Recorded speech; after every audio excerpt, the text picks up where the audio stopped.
This is TWiT. Let's talk about this QA thing. Twitter banned 7,000 QAnon accounts. This was, Twitter's known about these forever. They're going to classify QAnon, the conspiracy theory, as coordinated harmful activity because of a rise in harassment targeting high-profile critics of the president. Which has been the definition of bad for quite a while, too. Yeah. Also, 150,000 accounts will be affected.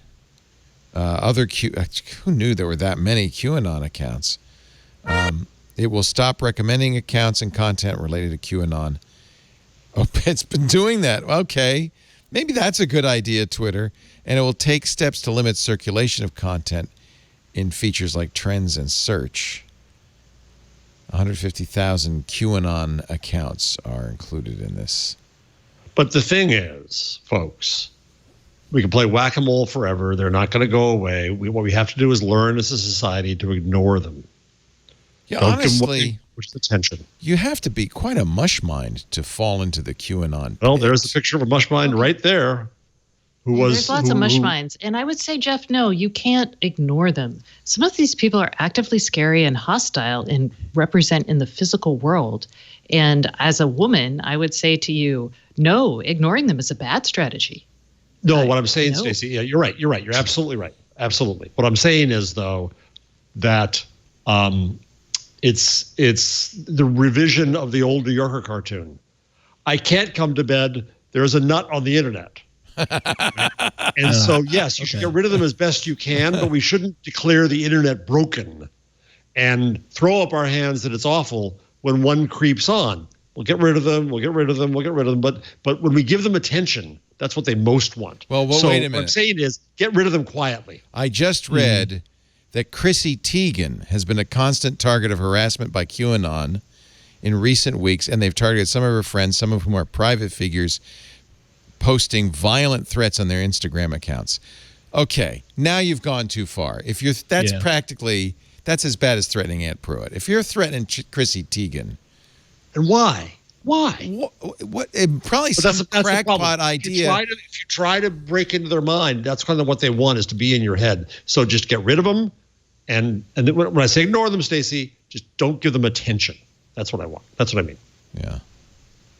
Yeah, and that's the hard part, because human nature is to respond when someone speaks to you, whether it's a hello or whether it's you're a jackass. You're going to respond to either one of those statements. And a lot of times with the people on the internet, it's hard to sort of put that filter up to say, yep, this is just another keyboard tough guy coming at me with some rubbish. Although, sort of supporting your point, I guess one of the reasons they're targeting Chrissy Teigen is because she regularly goes on Twitter and, bashes them. She doesn't. Well, she bashes them for being jerks to her, and they're trying to police her because she's a. I mean, I maintain that they're trying to police her because she's a famous woman. Right. And if you see the attacks that women on Twitter get when they have a large audience, it's terrible. It is. It's terrible. Oh yeah, it's awful. Yeah.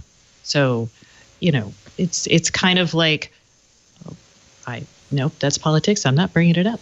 But see, I'm with you, Ant. You just have to not respond, and you have to tell yourself, like, there's plenty of times people are like saying stuff to me on the internet, and I'm like, QAnon is a very. It's funny because it's so outrageous that but it's also seductive in a weird way, because as you get sucked down that rabbit hole, you get all this support from other people saying, yeah, now you're seeing, now you're getting it, now you're getting it.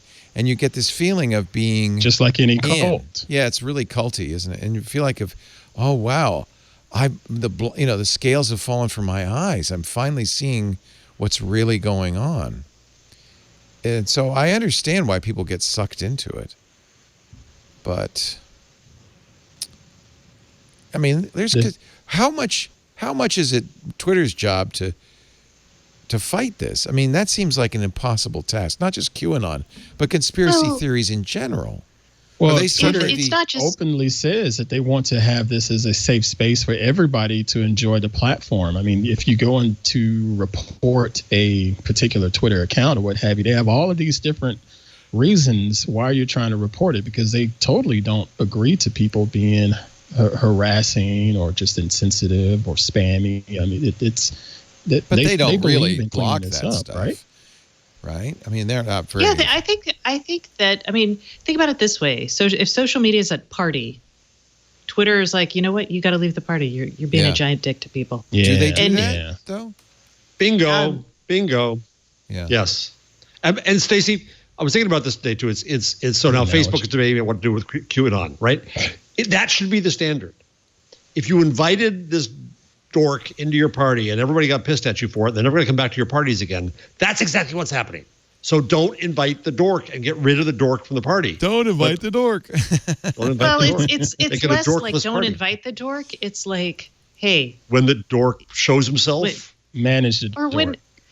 Let's not call him a dork, because I think there's lots of places for dorks on the internet. I have no problem with dorks. I was trying. Well, I was going to use a slightly different sounding thing, but I was trying to be polite. Oh, so if you're being uncivil and rude on a perpetual basis, and especially harassing, I think that, it's like a conference. Like most conferences are getting more aggressive about their, civility policies, where they're like, hey, don't be a jerk to people.